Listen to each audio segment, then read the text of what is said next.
Hey, it's me Moumita. দিনটা ছিল রবিবার। সকালে ফ্রেন্ডের কাছ থেকে জানতে পারি কলেজ আজ যেতেই হবে। রেডি হয়ে বেরিয়ে পড়লাম। কলেজে এসে দেখি কলেজের গেট এখনো খোলা হয়নি। কলেজের পাশেই গঙ্গা নদী। তো সেই উদ্দেশ্যে বেরিয়ে পড়লাম।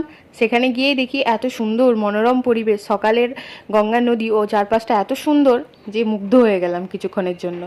এই জন্যই প্রাকৃতিক সৌন্দর্যর কাছে অন্য কোনো সৌন্দর্য মূল্যহীন। টাইম হয়ে যাওয়ায় আবারও চললাম কলেজের পথে। কলেজে গিয়ে দেখি আজ স্টুডেন্ট সংখ্যা একদমই কম। অনেকেই ভাবতে পারো রবিবারে আবার কিসের কলেজ। অ্যাকচুয়ালি আমি পড়ি ওপেন ইউনিভার্সিটি থেকে। তো তো আমাদের কলেজের অফিসিয়াল কাজগুলো শনিবার ও রবিবারই হয়ে থাকে। এই যে আমি আর আমার কলেজ।